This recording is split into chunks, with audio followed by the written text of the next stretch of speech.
Okay, so today we're diving into some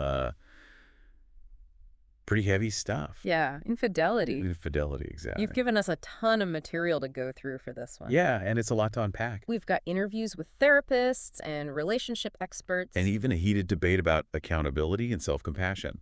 Right, and you really want to understand Yeah, how infidelity impacts long-term relationships, especially marriage, right? especially marriage. How can these couples even begin to heal from something like that? Yeah, from such a breach of trust. Exactly. And one of the first things that really jumped out at me from all this material was this idea of betrayal trauma. Betrayal trauma. So it's not even just about the shock of like discovering an affair. Right. It's this feeling that the foundation of the relationship has been crumbling maybe long before it even came to light. Yeah, one of the therapists we're going to hear from describes it as like the slow erosion of the bond, Mm-hmm. often fueled by this feeling of being unloved. Right. Imagine you're with someone and you just don't feel loved. Like you're not enough. Like you're not enough. And they need something that you just can't give them. That's got to be painful. That's incredibly painful. Yeah. And that's when you start to question, It really makes you question everything, huh? yeah, things like, why wasn't I enough? Why wasn't I enough? Yes. I can only imagine how much that would shake someone to their core, Oh, absolutely. especially in a marriage, when you've built a life with this person. Yeah, you've built a life together. But I guess my question is, if someone's feeling that unloved, why stay in the relationship in the first place? Well, that's where it gets really complicated. Okay, It's not always a simple choice. great. There are some pretty deep-seated biological responses that can actually keep people in relationships, Really? even when they're not getting their emotional needs met. Wow. So it's not just about, willpower Right. or making a rational decision. It's not just as simple as that. Our bodies are literally wired for connection, even in relationships that might be hurting us. Exactly. And then there's this whole tendency to label everything. Yeah. People throw around terms like sex addiction Right, or narcissist. or narcissism to try and explain infidelity. like, that's the reason. Yeah, but one of the therapists we heard from really cautioned against this. Against labeling. Yeah, using these labels without a proper diagnosis. I mean, it makes sense because it kind of seems like if you label someone, Mm-hmm. it's a way to avoid looking at the complexities It is. of this situation. Exactly. And- You're avoiding the messiness of it all. Yeah, like if we just say, okay, this person's a narcissist, Right. well, then we don't have to really think about Mm-hmm. their choices or the dynamics between the two people. Precisely. And this therapist actually tells a story Oh, really? about a client she had who came in, Okay. and he seemed to have some classic narcissistic traits. Mm. And the first thing he says to her is, I've researched you. I know more than you. You can't tell me anything I haven't already figured out. Wow. That's his opening line. Talk about a lack of humility. Right. So did she even try to work with him? She didn't. She basically said, good luck finding someone who can help you, Wow. and handed his money back. Really? Yeah. I love that. I mean, it sounds like she could tell Mm-hmm. that he wasn't ready He wasn't ready to do the work. to put in the work. Yeah, the work the therapy requires. Yeah. But it does raise an interesting question. What's that? How does someone develop Yeah. such extreme narcissistic traits?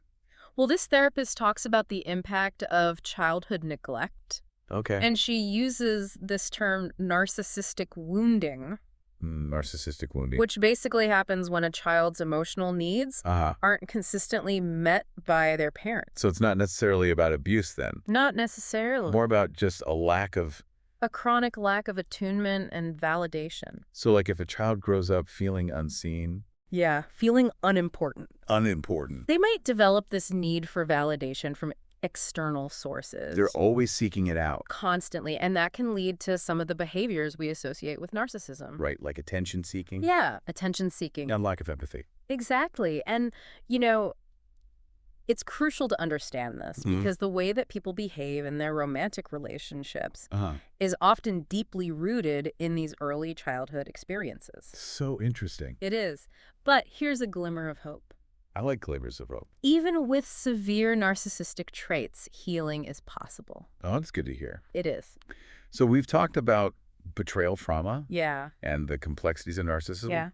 But what are some of the other reasons Yeah. behind infidelity Oh, especially in long. term relationships? This is where the debate between Matthew Hussey and Sadia Khan gets really interesting. Lay it on me.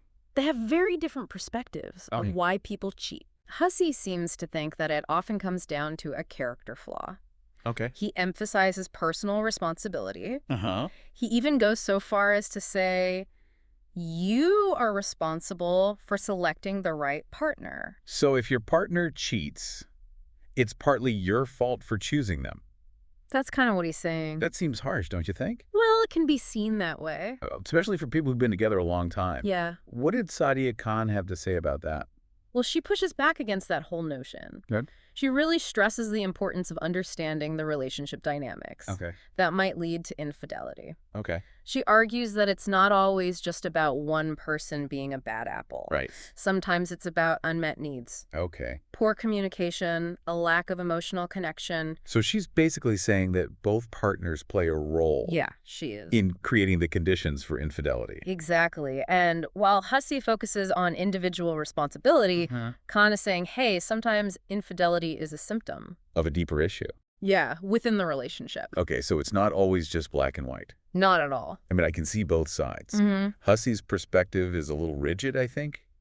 It can seem that way. I mean, who can predict with absolute certainty that their partner will never cheat? That's true. But I like how Khan's approach forces us to think about Yeah. whether there are things couples can actually do Right. to prevent it from happening. And that's where Hussey's analogy of a 50-year conversation comes in. The 50-year conversation, okay. He basically asks, could you talk to this person for 50 years? Oh, that's interesting. Right. So he's suggesting that deep, honest communication Yeah, is crucial from the very beginning. from the get-go. Yeah. So I guess if you can't see yourself having those kinds of conversations, it could be a sign that Yeah. maybe the relationship isn't built on a strong foundation. Exactly. And it seems like they both agree on that, Okay. even though they might disagree on where the blame lies. Communication is key. Communication is key, absolutely. But, Yeah. beyond communication, Yeah. there are more subtle signs that we can look out for. You mean like those hidden signs the therapist mentioned? Exactly. The ones that might be lurking in someone's past behavior. So like their past relationship. Yeah. She emphasizes how past behaviors, Uh-huh. especially before marriage, can really offer clues. About someone's tendencies. Exactly. And patterns. Uh-huh. Okay, so it's almost like being a detective Yeah. looking for these subtle hints Exactly. and patterns. You got it. So like how someone acted in their previous relationships might give us some insight into how they'll act in the future. That's right. Okay. So like, did they jump from relationship to relationship Oh. without taking any time to reflect? Yeah. Were there inconsistencies in their stories? Ooh, that's a good one. These could all be red flags. I'm starting to get a little anxious just thinking about all this. I know it can be a bit overwhelming. So let's say you've noticed some of these patterns. Maybe you're even suspecting infidelity. What fun? What then? Well, that's when you have to start paying attention Do what? to whether their words are aligning with their actions. Oh, interesting. Are they saying one thing but doing another? Yeah. If there's a disconnect there, that's a major warning sign. Actions speak louder than words. Exactly. Yeah, it's like that old saying, actions speak louder than words. But even if you spotted those red flags and the truth comes out, is there any coming back from that? Can a relationship actually recover from something like that? Especially a long-term marriage, you know? Yeah, it's a huge betrayal. It is. Well, this is where that therapist we mentioned earlier Yeah. offers a message of hope. Okay. She really believes that recovery is possible, It is. but she emphasizes that it's a journey. Okay. It's not a quick fix. So you're not just going to like forgive and forget Exactly. It takes real work. individually and as a couple. Yeah, both. Yeah. And she really highlights the importance of companionship during this time. Companionship. Finding someone who can support you, Yeah. offer understanding. Be there for you. That can be a lifeline. That could be a therapist, right? You could? Or a support group, or even a close friend. Absolutely. Anyone who can provide that safe space. To process all those emotions. Yeah, all those complex emotions. That come with infidelity. Exactly. And she actually runs a program with her husband Oh, wow. called Hope for Us, For us. specifically for couples dealing with infidelity. That's incredible. And they offer these intensive retreats Okay. where couples can really dig deep into the issues and start to rebuild trust. That's amazing that they've turned their own experience Yeah, with infidelity Yeah. into something that helps others. it is pretty inspiring. So what kind of practical steps do they suggest? Well, they talk about rebuilding trust, Okay. which obviously takes time and effort. Yeah. It's about being transparent, accountable, Yeah. following through on your commitments. Yeah. So it's not just about saying the right words. Yeah. It's about showing through your actions Exactly. that you're committed to change. They also talk about the importance of rekindling intimacy, Oh, wow. both emotional and physical. Rekindling intimacy after infidelity. That's got to be tough.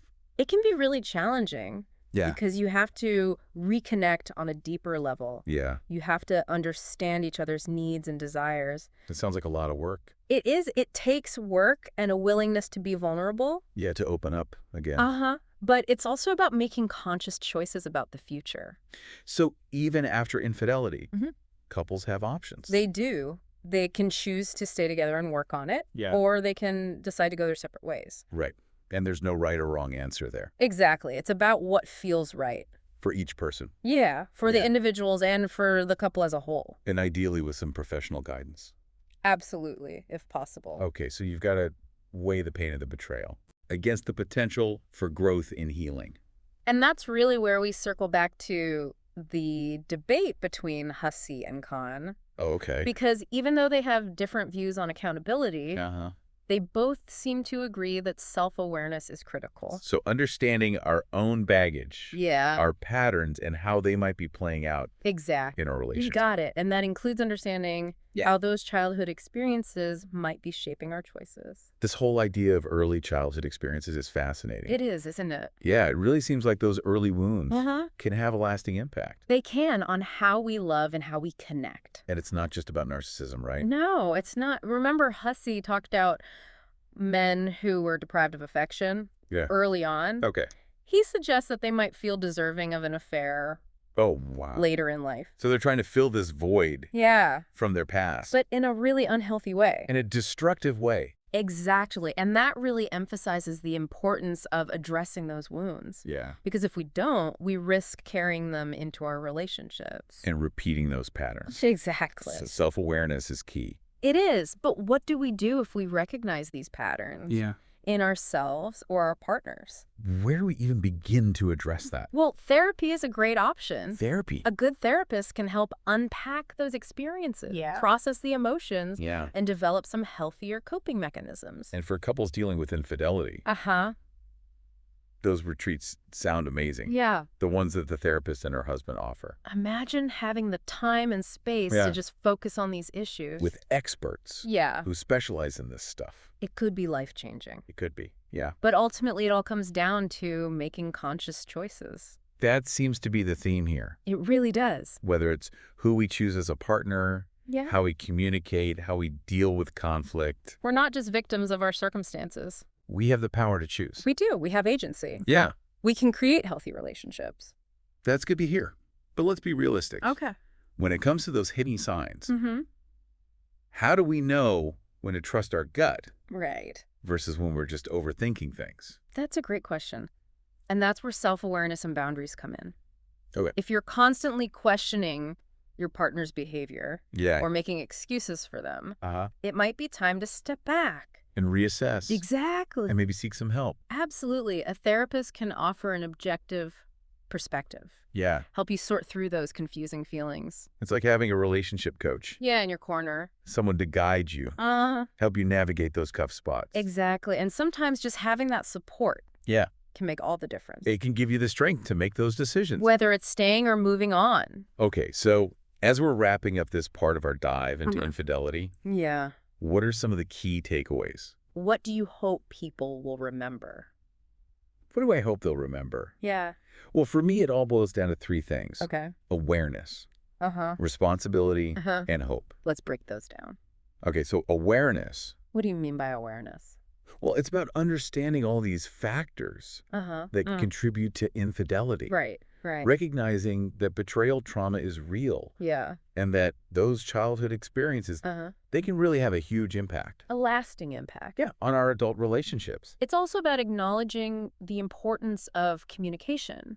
Communication is huge. It is. So it's about educating ourselves, Yeah. being honest about the patterns we see, Yeah. both in ourselves and in our partners. And not shying away from those tough conversations. Okay, so then responsibility. What about that? What do you mean by responsibility? That's about owning our choices. Yeah. and our role in the relationship. Okay. We can't control what our partner does, Yeah. but we can control how we respond, Mm-hmm. how we communicate, Yeah. and how we set those boundaries. You got it. And even if we've made mistakes, Yeah. we can learn from them Absolutely. and make different choices moving forward. Exactly. And finally, there's hope. Yeah, I like that one. Even after infidelity, healing and recovery are possible. That's powerful. It is. But it might be a long journey, right? Maybe. But with support, Yeah. commitment, and self-compassion, Mm-hmm. couples can find their way back to each other. Or they can choose to create a new path Yeah. for themselves. So it's inspiring to hear that even from something as painful as infidelity, Yeah. growth and transformation are possible. It's amazing, isn't it? It is. The resilience of the human spirit, Yeah. our ability to heal and rebuild. And remember, you're not alone in this. You're not. There are resources out there, Absolutely. support groups, online community. People who understand what you're going through. Exactly. And for couples who want more Yeah. intensive support, Yeah. there are programs like Hope for Us. That offer a path to healing and reconciliation. Yeah, it's about finding what works best for you. What works for your unique situation? Yeah, there's no one-size-fits-all approach. So as we wrap up this part of the deep dive, Yeah. what's one final thought you'd like to leave with our listeners? You know, we've talked a lot about the impact of childhood experiences. We have. But what about the impact of technology on infidelity? Ooh, that's a good one. We didn't really touch on that. We didn't. That's a huge factor in modern relationships. It is the internet, social media, dating apps. It's all changed the game. It's changed everything. It's so easy to connect with people outside of your relationship now. It is, and it really makes you wonder, Yeah. what even constitutes infidelity these days? Right. Is it just physical intimacy? Or can those emotional affairs online be just as damaging? That's a really important question. Yeah, it seems like the lines are getting blurrier. They really are. And it's definitely something to think about. In your own relationship. In your own relationships, yeah. What are your boundaries? What feels safe for you and for your partner? Exactly. This whole deep dive has been so eye-opening. I agree. We've learned so much Yeah. about betrayal trauma and the impact of childhood experiences And the importance of communication. and responsibility in relationships. It's all connected. It really is. And I think the biggest takeaway for me is that knowledge is power. Absolutely. The more you understand about these things, Yeah. the better equipped you are. To create healthy relationships. Exactly. It's not about blame or judgment. It's about compassion and understanding. in making conscious choices. Yes, and remember, Yeah. you have the strength You do. and the resources to navigate all of this. There's help out there. If you ever feel lost or uncertain, Don't hesitate to reach out. to a therapist, a friend, Or any organization that can support you. this deep dive might be over. But our exploration of infidelity and its impact on long-term relationships, It doesn't end here. it's really just the beginning. Keep learning, keep asking questions. We've covered a lot of ground. We have the reasons behind infidelity, the impact on long-term commitments, the path to healing and recovery. Remember, healing is possible, whether you choose to rebuild or move on. There's hope for a brighter future. It takes courage and vulnerability. And a commitment to growth. And don't forget the power of support. That's so important. Reach out to those who can guide you. You don't have to go through this alone. This has been an incredible journey, It really has. and we hope it's empowered you to approach your own relationships with more awareness and understanding. More compassion, too. Yes, more compassion. We've covered some really complex issues today, We have. but we hope it's given you some valuable insights. Thanks for joining us on this deep dive into infidelity and its impact on long-term relationships. We'll see you next time. Until then, keep learning, keep growing, and remember you deserve healthy, fulfilling relationships. You do, and with the right knowledge and effort, you can create them.